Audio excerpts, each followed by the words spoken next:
Muy buenos días a todos. Buenos días. No sé qué tal lleváis la mañana, el martes. Nosotros tres ya estamos aquí, que os hemos convocado hoy en este directo dentro del marco del Congreso Sales Thinking, que tendrá lugar la semana que viene, el día 5 y 6 de octubre. Y bueno, en ese marco del Congreso estamos llevando a cabo pues, estos directos, ¿no? Todos los días. Ayer estuvimos con Tony Gómez y hoy tenemos ya aquí a Juanjo Romero y a Roberto Pérez Cruzat. Muy buenos días, Roberto. Buenos días, Juanjo. ¿Qué tal? Buenos días. Buenos días, Nuria. Pues muy bienvenidos los dos y nada, tenemos 30 minutos por delante para, bueno, pues para que nuestra audiencia, digamos, empape de vuestro conocimiento, en este caso del conocimiento comercial desde el punto de vista de la comunicación. Los dos sois creadores los dos de Visual Sales, un método muy potente que, bueno, la mayoría también ya que estamos en este mundillo lo conocemos, pero el marco de la conversación de hoy, de estos 30 minutos, vamos a hablar de cuáles son esos retos que a futuro se nos plantea precisamente en la comunicación comercial, ¿no? Me gustaría, tenemos 30 minutos por delante, tenemos tiempo, pero para contextualizar un poquito, me gustaría lanzar así una pregunta, si esto es una charla, ¿vale? No se va a convertir aquí en un tercer grado, vamos a charlar entre los tres, pero sí me gustaría lanzar un poquito como la reflexión, o más que nada el punto de partida de por qué tenemos un reto en este sentido. ¿Por qué creéis que tenemos un reto? Hay razones obvias, pero yo creo que hiléis más, quiero que hiléis más fino, ¿no? Hiléis más fino. Sí, mira, la comunicación depende directamente de nuestro interlocutor, de cómo sea el perfil de la persona a la que nos dirigimos. Entonces, cuando se intuyen cambios en el perfil del consumidor, evidentemente nos va a afectar a la comunicación. El ejemplo más claro es cuando hace muchísimos años comenzamos a inundar de tecnología a la población, ¿no? Empezamos a ver que los consumidores aceptaban de modo muy rápido todos los smartphones, la comunicación a través de redes sociales, etcétera. Entonces ahí empezamos a intuir que venía un nuevo consumidor tecnológico y eso obligó a las empresas a tener que ver por dónde se estaban comunicando y a empezar a manejar los mismos canales de comunicación que ya estaban utilizando los consumidores, ¿no? Eso es un ejemplo. Y ahora intuimos que llega una generación de consumidores también con unas ciertas diferencias con relación a los que existen a día de hoy, toda esta generación de consumidores jóvenes en su perfil psicográfico, que ahora si quieres hablamos de él, tienen, digamos, una manera diferente de hacer las cosas que van a obligar a las empresas a hilar mucho más fino en la comunicación. Entonces yo intuyo que nos estamos acercando a un momento donde si la comunicación a día de hoy ya es exigente, yo creo que lo va a ser más a medida que estos consumidores jóvenes sean los decisores del futuro. Sí, y yo creo que no es solamente para esos consumidores jóvenes, sino para todos. Daros cuenta de que hemos ido asistiendo a pequeños cambios que han hecho que, si miramos atrás lo que era, pues al final, una experiencia comercial hace 10 años, no tenga nada que ver con la de hoy. Cosas tan simples como que hasta hace 4 días pues era fácil relativamente reunirse con un decisor, que ese decisor te recibía en su oficina, en su espacio de trabajo, donde tú también podías conseguir mucha información. Y eso lo hemos ido pasando poco a poco. Ahora, cada vez que tenemos que hacer una entrevista comercial, nos meten dentro de una pequeña sala en la que básicamente estamos rodeados de persianas y no tenemos ninguna posibilidad más allá de bucear en las redes sociales y bucear en LinkedIn y en todos estos sitios, de reunirnos físicamente con el cliente. Cada vez más todas estas relaciones son digitales.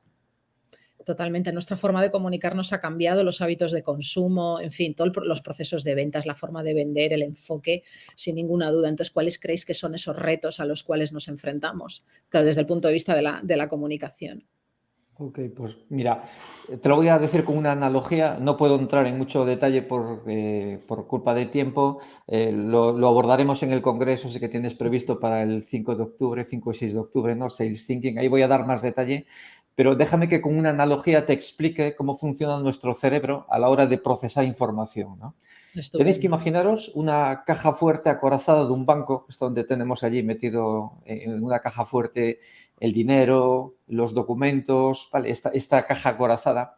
Y vamos a imaginarnos 3 niveles, ¿no? El primero es el filtro de entrada, donde si tú miran a ver qué es lo que llevas y qué cosas puedes pasar para adentro y cuáles no. Luego tienes una sala donde tienes una mesa en la que tú haces cosas, la mesa donde te van a traer las cajas de seguridad y tú operas con ella. Y al fondo están las cajas de seguridad metidos en sus archivos, etcétera, ¿no? Entonces, si te imaginas esto, el cerebro humano funciona exactamente igual. O sea, el cerebro humano tiene un filtro de partida, o sea, tiene un filtro de entrada, que es lo que llamamos la memoria selectiva, la memoria sensorial.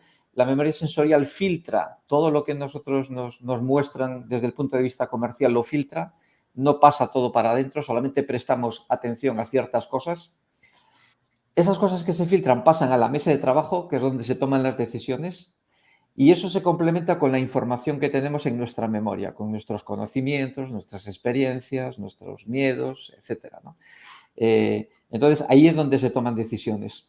Entonces, para tomar una decisión es importante lo que tú me cuentes desde el punto de vista comercial. Tú me vas a dar un dossier o me vas a dar un pitch, ¿no? De eso, yo algunas cosas las voy a filtrar, no voy a prestar atención absolutamente a todo. Las llevaré a la mesa de trabajo y luego recuperaré mis conocimientos y mis experiencias para llevar también a la mesa de trabajo. Todo eso lo mastico, ¿no? Y tomo una decisión. Y luego algunas cosas se vuelven a la memoria a largo plazo y otras las olvido. Entonces, entendiendo que la mente funciona así, ya digo, daré más detalles en el tema del congreso porque es un poquito largo, ¿no? Pero entendiendo que funciona así, estamos teniendo problemas para captar información. Todo esto que nos pasa con este entorno tan sobresaturado en el que estamos a día de hoy, cada vez prestamos menos atención a las cosas e incluso empezamos a detectar que hay personas que tienen déficits de atención, es decir, ya empieza a ser un problema hasta de salud física, por decirlo de algún modo, ¿no? Es decir, las dificultades de las personas para captar información cada vez son más grandes, con lo cual nosotros, desde el punto de vista comercial, tenemos que ser muy finos y muy claros en cómo contamos las cosas, ¿sí? Todo lo que mencionabas antes de Visual Sales tiene que ver con esta parte, tiene que ver en cómo cuento yo las cosas para que la mayor parte de información pase este filtro y llegue a la mesa de trabajo. Porque si no pasa, el cliente no maneja tu información, ¿vale? Y la otra parte que estamos detectando es que del otro lado, donde las cosas que están en la cabeza del interlocutor también funcionan de un modo diferente. Los consumidores a día de hoy tienen más dificultades para los consumidores, no, la generación que está viniendo, ¿no? Tienen dificultades de comprensión lectora. El nivel de conocimiento estamos detectando que es más pobre que el que teníamos nosotros hace muchos años, conocimiento general. Digamos que es una generación a la que hemos llevado sobre palmitas, con lo cual les hemos quitado mucha capacidad para decidir. Son personas inseguras que afrontan miedos e incluso tienen dificultades para establecer jerarquías y prioridades, porque nosotros les hemos usurpado el entrenamiento de esas capacidades al quitarles, al ser nosotros los que decidimos por ellos, ¿no?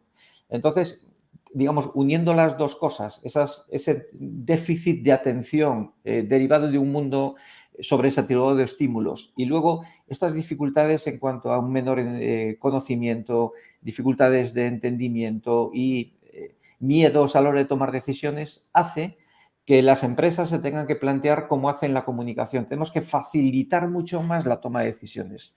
Tenemos que dar el contenido mucho más digerido, mucho más mascado y mucho más simple para que, bueno, pues para facilitar que al final entiendan o asuman lo que nosotros le estamos proponiendo. Y coincido con Robert, que esto es útil ante cualquier consumidor. O sea, a día de hoy ya lo podemos utilizar. Nuestra eficacia comercial mejorará ostensiblemente si afinamos la comunicación, pero yo creo que además de ser útil hoy, de cara a futuro, va a ser imprescindible. Por este cambio en la nueva generación de jóvenes en su manera de procesar información a nivel cerebral. Eso es lo que yo percibo. Sí, de hecho, realmente no es que no prestemos atención. Estamos en un entorno, como decía Juanjo, tan saturado de información que no es que no prestemos atención a las cosas, es que lo único que hacemos es prestar atención. Y vamos saltando de una cosa a otra que nos llama y no somos capaces de pasar a la sala de trabajo, como decía Juanjo antes. Entonces, a ti te puede llamar algo la atención, pero rápidamente lo vas a descansar porque vas a pasar a prestar tu foco a la siguiente parte. Y esto tiene mucho que ver con que en esa sala lo que tiene más importancia es la capacidad de enfoque, la capacidad de atención mantenida y sostenida. Todos sabemos qué es lo que pasa cuando nos ponen por delante un catálogo de una empresa que tiene 5 hojas, escritas a doble cara. 5 hojas, ¿eh? Ya no te digo un catálogo de los de antes, donde tenías 300 páginas con información. La gente, vamos a ver, el cerebro de la gente, ¿sí? Ante esa situación lo que dices, y ese pasa a ya lo haré. Y el ya lo haré pasa a no lo voy a hacer nunca. De ahí Sí, que de hecho, a todos los niveles estamos viendo como los mensajes se están simplificando, por lo que decía Juanjo antes, porque ya no solamente es que tienes que ser capaz de llamar la atención muy rápidamente, de ahí tenemos el tema del clickbait, ¿sí? El decir, te voy a mandar un mensaje que no puedas evitar el pinchar en él, pero después todavía tienes que digerírselo más, porque como le pongas 3 párrafos, tienes casi la completa seguridad de que no van a ir a ellos. Por eso hay que estudiar mucho cómo entiende el cliente los mensajes que nosotros le enviamos, intentar digerirlos y hacerlo pues, en un modo periodístico, donde tengas un titular, donde tengas una pequeña descripción que le dé un contexto muy rápido sobre lo que estás hablando y donde solamente en un tercer nivel le puedas explicar algo más o incluso permitirle que se ponga en contacto contigo para explicárselo o hacerlo a través de un vídeo en vez de a través de un texto, que es algo que también estamos viendo. Sí. ¿Y cómo lo extrapolarías eso a la negociación, por ejemplo? ¿Cómo lo extrapolaríamos? Porque estamos hablando quizás de mensajes comerciales, de impactos, ¿no?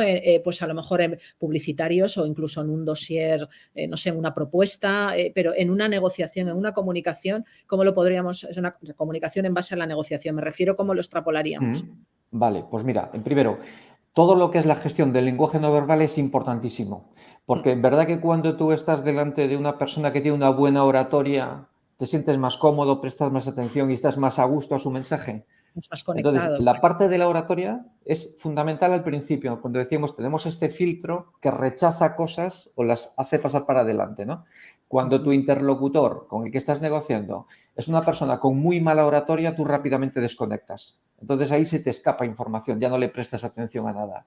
Por contra, si esa persona tiene muy bien trabajado toda su oratoria, su lenguaje no verbal, su gesticulación, tú te vas a sentir cómodo delante de él, le vas a prestar mucha más atención a lo que está diciendo y, por lo tanto, van a entrar más cosas a la mesa de trabajo para tomar decisiones, ¿no? Entonces, el primero, todo lo que tiene que ver con el lenguaje no verbal es crítico para que te presten atención. Hay que saber hacerlo muy bien. Y luego, una vez que la información entra al cerebro, digamos a la memoria a corto plazo, que es la memoria de trabajo, ¿no? Una vez que esa información está en la memoria a corto plazo, que es memoria de trabajo, tu interlocutor va a traer del archivo sus cosas, va a traer sus conocimientos, aquellos que ya tenga por allí, sus experiencias, y tú deberías de ser capaz de intuir cómo lo que tú le vas a decir va a afectar a lo que él ya sabe. Te voy a poner un ejemplo. Mira, yo este verano, estaba con, ¿sabéis? La gente no lo sabe, pero bueno, estoy intentando ser nómada digital, tengo una autocaravana y estoy haciendo pruebas a ver si me permite hacer mi trabajo dentro de ella. Y este verano detecté que tengo problemas con las baterías, no son suficientes, ¿no? Entonces, aprovechando que estaba en un viaje, encontré un establecimiento que vendían baterías y fui a preguntar. Pero yo ya me había aprendido cosas sobre las baterías, en concreto de las baterías de litio. Cuando la persona que estaba hablando conmigo me estaba explicando una batería, me dio un dato que me rompió los esquemas. Me dijo que una batería que estaba allí tenía 8.000 ciclos de carga. Yo había leído de baterías y lo máximo que tiene una batería del mejor eran 3.000. ¿Vale? Entonces, él me dio una información que contradice mi conocimiento. A partir de ese momento perdió toda la credibilidad, porque una de dos, desde mi punto de vista, o no sabe de lo que está hablando o me está intentando engañar. ¿Vale? Entonces, ojo, si él me hubiera dado una cifra más cercana, imagínate, me hubiera dado 4.000, seguro que entramos en conversación. Yo lo hubiera planteado 4.000, pero si yo he leído que son 3.000 y tal, y empezamos a debatir, probablemente yo me enriqueciera de su conocimiento, ¿vale? Y hubiera fluido la conversación y hubiera incluso hasta podido comprar. Pero cuando de repente él me da un dato que contraviene lo que yo tengo en mi memoria y me da un dato tan rotundo, la credibilidad de él se cayó por los suelos. Entonces, en comunicación tenemos que saber esto. Sí es verdad que tú puedes ampliar el conocimiento de tu interlocutor, le puedes decir cosas que contravienen lo que él sabe. Si te ganaste la confianza, te las va a aceptar, porque a la gente le gusta aprender, ¿no? Entonces sí te lo acepta, pero hay que tener mucho cuidado con contravenir las experiencias de la gente, porque las experiencias ya además son emociones, son hábitos. Entonces, si yo te digo a ti, Nuria, que lo que tú estás haciendo ahora no es correcto y que yo te voy a decir cómo tienes que hacerlo, vale, tú automáticamente te vas a poner enfrente. ¿Por qué? Porque yo te estoy diciendo que, que no sabes hacer las cosas. Sí, entonces, mucho cuidado con la información que tú trasladas en una negociación, porque debes saber que tu interlocutor ya tiene cosas aquí, que las va a llevar a la mesa de trabajo y que en la medida de lo posible tienes que alinearte con ciertas cosas, y es verdad que sí puedes ampliar conocimiento, que eso te lo acepta de buen grado y además incluso le gusta, te ganas reputación y todo eso. Por eso, a nivel de negociación son estos dos pasos. Primero, saber manejar muy bien el lenguaje no verbal para que las cosas que tú dices pasen el filtro y lleguen a la mesa de trabajo. Y segundo, tienes que saber manejar muy bien los mensajes para alinearte con ciertas cosas de él. Si te alineas con la experiencia, ya te lo estás ganando. Si te alineas con los valores del cliente, ya te lo estás ganando. Si rebajas sus miedos, ya te lo estás ganando. Entonces, todo esto tengo que tenerlo yo preparado dentro de mi argumentación comercial para ser mucho más eficiente a la hora de negociar. Con el ejemplo que ha puesto... Por aquí va el tema, ¿eh? Y ahí va la charla también que tenéis en el Congreso el día 5, precisamente de la argumentación, ¿no? Cómo construir los argumentos comerciales desde el cerebro del interlocutor, ¿no? La importancia de la argumentación en la negociación sabemos que es clave. Roberto, ibas a comentar algo. Sí, porque, bueno, parece que voy a contradecir a Juanjo, pero lo que voy a hacer va a ser, ya sabéis que al final en una moneda siempre hay dos caras diferentes, ¿no? Esto que ha dicho está muy bien. Y es algo muy habitual. Ahora, cuando alguien va a comprar algo, en la mayor parte de los casos, claro, es que el cree es importante, saber más que el que tiene enfrente. Y cuando alguien te da un dato que contradice, en el caso de Juanjo, él había leído en múltiples sitios que el máximo número de cargas era de 3.000 y el contrario le dice que son 8.000. Inmediatamente cae en un sesgo cognitivo y ya dice, este está contradiciendo todo lo que me han dicho todos los demás, por lo cual es falso. Esto no tiene por qué ser así. ¿En qué error incurrió el que le dijo el tema de los ciclos? En que no lo argumentó. Te podría poner un ejemplo que tuvimos muy, muy sencillo. Cuando nosotros lanzamos Help Flash, la baliza de emergencia que va a sustituir a los triángulos, la gente en la cabeza tenía una idea, que era colocar los triángulos cuando tienes una parada en carretera es obligatorio. Y eso no es verdad.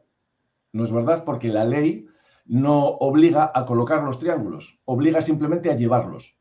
El colocarlos, la ley lo deja a discreción de que el conductor considere que es más seguro colocar los triángulos que no quedarse dentro del coche porque igual es más peligroso salir.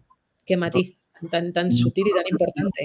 Claro, cuando nosotros le decíamos a un cliente, no, es que colocar los triángulos no es obligatorio, le pasaba lo mismo que a Juanjo. Llevo toda la vida escuchando que los triángulos son obligatorios, ¿sí? Si no hubiésemos ido más allá, pues la gente hubiese dicho, estos son los vendehumos y no tienen nada que hacer. Pero nosotros fuimos más allá y argumentamos. Y argumentamos además de una forma en la que la gente lo podía entender, que era, primero, la ley no puede obligar a hacer algo que no puede hacer todo el mundo. Y, por ejemplo, los conductores de coches adaptados, que hay más de 5 millones en Europa, si tuvieran que colocar el triángulo, tendrían que sacar primero la silla de ruedas. Bueno, pues eso es lo que hacía que de repente la falsa seguridad que tenía esa persona en que eso era así, se pusiese en duda. Y la ventaja que tienes en ese momento cuando tú argumentas es que lo que haces es reforzar tu efecto autoridad. Es cuando la otra persona dice, ojo, aquí hay que escuchar, que aquí estoy descubriendo cosas que no son las que yo pensaba. Sí, Robert, pero disculpa, Robert, pero yo no le di ya posibilidad de argumentar porque el dato es tan rotundamente exagerado que es que ya no entro a discutir con él. Si él, por ejemplo, me hubiera dado una cifra cercana, ya te digo que yo le hubiera preguntado, que le hubiera dicho, caramba, pues me sorprende porque y hubiéramos entrado en diálogo. Pero cuando yo me he leído un montón de cosas, sé por dónde andan, sé que las mejores andaban por 2.500, 3.000, las mejores, y él me habla de 8.000, ya no entro a discutir con él. O sea, no le di oportunidad de argumentar, no le pregunté nada. En esos momentos para mí perdió la credibilidad, una de dos, o no sabe de lo que habla, no es un profesional, o me está tratando de engañar, ¿no? Entonces, el dato era tan exageradamente alto que yo no le di ninguna oportunidad de argumentar. Entonces, sí que es verdad que si tú me das un dato que contraviene mi conocimiento, no significa que ya tengas la batalla perdida. Yo tengo ganas de aprender, te preguntaré por qué, me lo razonas justificadamente y me lo creo.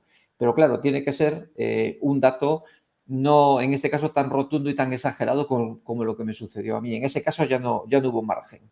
Claro, y perdona, porque fíjate que Juanjo en este caso es el modelo típico de cliente, que toma la decisión de que eso es falso, pero ni siquiera le da a la otra persona la oportunidad de explicarse, de decirte, mira, perdona, toda la información que yo tengo es que el número máximo son de 3.000, tú me dices 8.000, ¿por qué?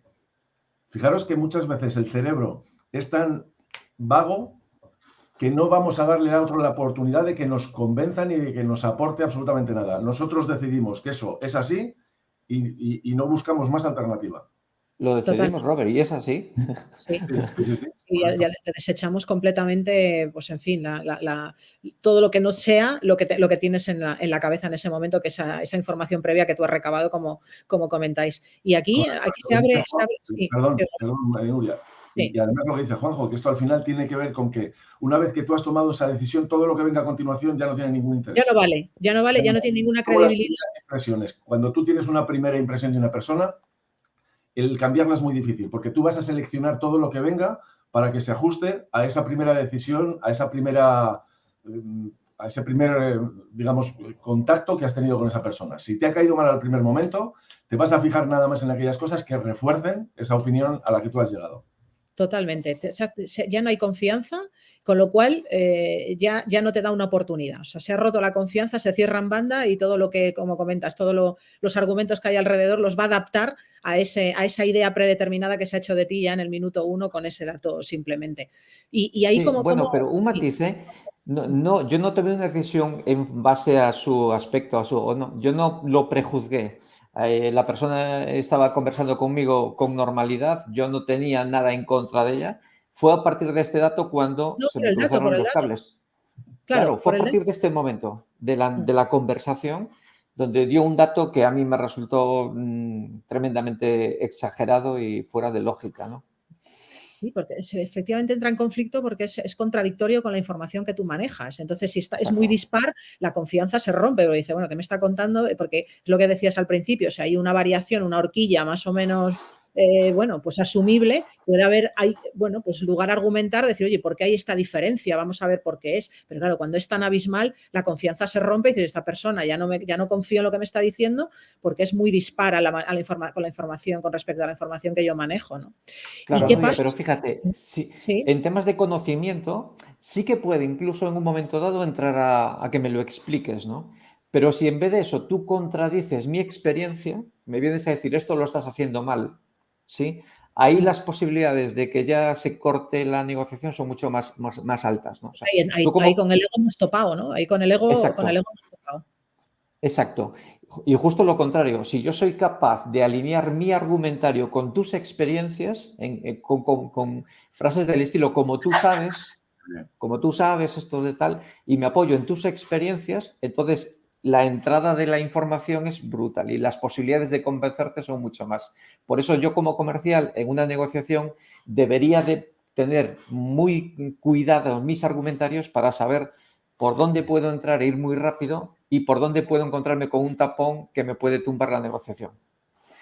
¿Y cómo podemos combinar esto con este espíritu crítico que tenemos que manejar siempre desde la perspectiva digamos, del producto o el servicio que representamos y que debemos de tener siempre esa capacidad de sacar de la zona de confort al cliente, incluso de romperle paradigmas y de hacerle ver las cosas de otra forma, de ver cómo nuestro producto, nuestro servicio, hacerle ver cómo le puede evolucionar su negocio, muchas veces rompiéndole los esquemas literalmente? ¿Cómo combinamos una cosa con la otra? ¿Cómo lo hacemos? Es súper importante porque esto tiene que ver con que a día de hoy tú tienes que saber más del negocio del cliente que el propio cliente. O sea, uno de los problemas es que antes nosotros como comerciales, como vendedores, lo que hacíamos era saber mucho sobre nuestro producto. Pero nuestro producto muchas veces, o servicio, es una parte muy pequeña de todo lo que es la cadena de valor del cliente. Total. El mapa de experiencias es una herramienta brutal. El ser capaces de ver dónde encaja nuestro producto, nuestro servicio y dónde están las posibilidades dentro del sector o dentro del negocio que tiene el cliente. Esa es la única manera de llamarle la atención, porque todo es lo que venden nosotros están centrados en su solo producto. Entonces, solo abriendo nosotros nuestra mente y entendiendo cómo lo que nosotros ofrecemos le puede permitir el pues Juanjo lo dice muchas veces, las empresas toman decisiones básicamente por dos cosas, que son por ganar dinero o por ahorrar costes. Y yo digo una tercera, que es ahorrar riesgos. Hay una tercera, que es bajar riesgos también. Claro, y luego a todo eso, que es lo que le añade complejidad, es que las personas que toman decisiones por las empresas también tienen sus propios intereses y sus propios miedos. Entonces, no es solamente el que tú tengas un producto que sea excelente para la empresa.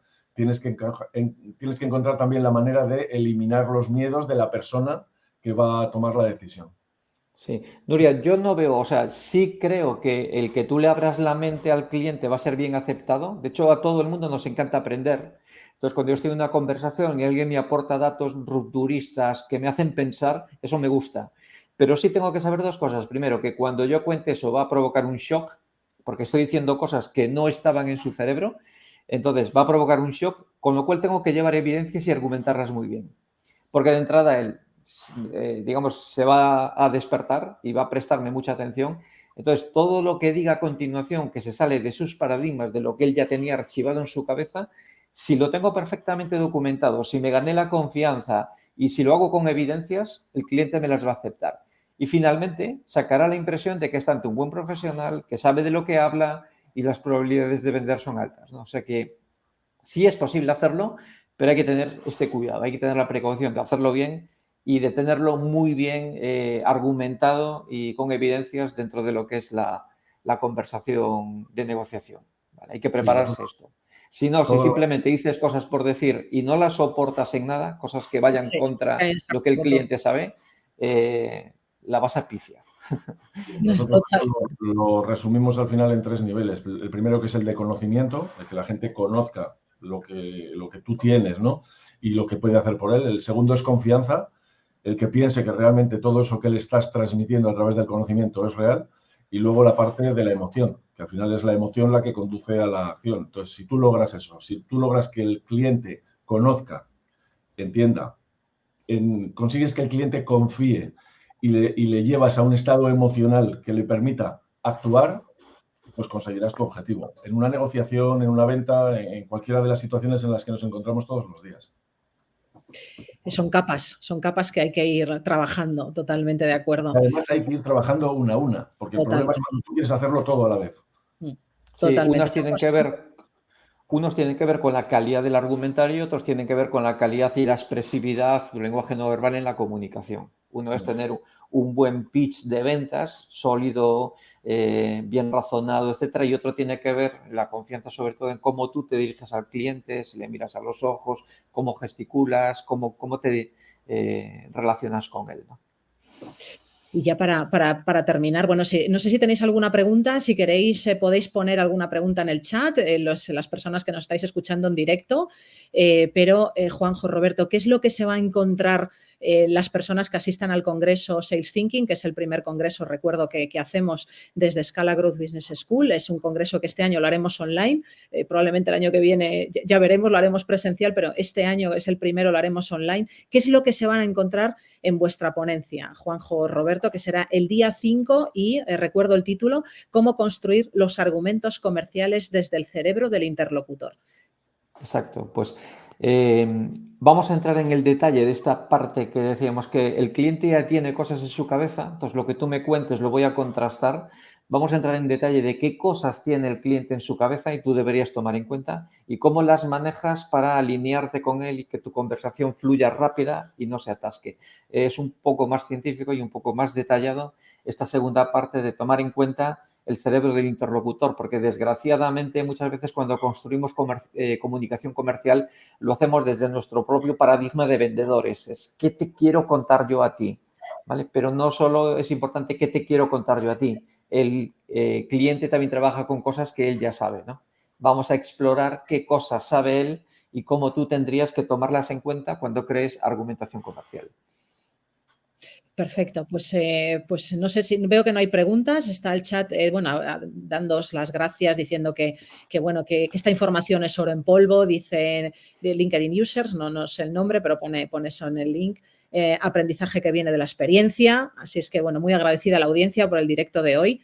Juanjo, Roberto, hemos llegado al final, son 30 minutos, el tiempo es respeto, pero nos emplazamos para el congreso del día 5 o 6 de octubre, con vosotros el día 5 exactamente vuestra ponencia es a las 18:30 y donde todos vais a poder, bueno, pues ampliar este conocimiento a través de Roberto y de Juanjo de cómo construir esos argumentos comerciales desde el cerebro del interlocutor. Esto ha sido pues como un aperitivo, pero les invitamos a todos a que se registren y reserven la plaza en el congreso para poder seguir aprendiendo de vosotros, Juanjo, Roberto. Y nada, muchísimas gracias. Y a todos vosotros, pues también daros las gracias, los que nos veis en diferido también, y recordaros también que mañana volvemos a tener otro directo. Mañana vamos a hablar de protocolo y cómo el protocolo es una herramienta de comunicación estratégica para la negociación, para los negocios en general, y lo tenemos creo que mañana es a las 5 de la tarde, pero que recordaros también que toda esta semana y hasta el día 5 de octubre vamos a tener un directo diario donde por aquí van a pasar todos los ponentes del Congreso Sales Thinking para que tengáis, bueno, pues una primera visión, un primer acercamiento a lo que va a ser este congreso y os hagáis ya una idea, pues bueno, de los cracks que van a pasar por el mismo. Roberto, Juanjo, muchísimas gracias. Ha sido, vamos, un verdadero placer compartir con vosotros esta mañana 30 minutitos de oro y nos vemos en el congreso el día 5. Muy bien, Nuria, muchísimas gracias. Se hizo corto, ¿eh? Sí, se hizo corto. Vamos, sé que la audiencia estaría aquí escuchándonos rato largo, yo también, se me ha hecho muy corto, pero para eso también tenemos el congreso para seguir profundizando y bueno, y quizás otro día podemos hasta incluso hacer otro directo. ¿Por qué no? Muy bien, ¿verdad? pues un abrazo. Seguir compartiendo. Un abrazo a los dos, un abrazo a todos vosotros y nos vemos mañana a las 5 en punto en estos directos, como digo, que estamos haciendo en este marco del Congreso Sales Thinking. Buenos días a todos. Gracias. Gracias. Chao, chao.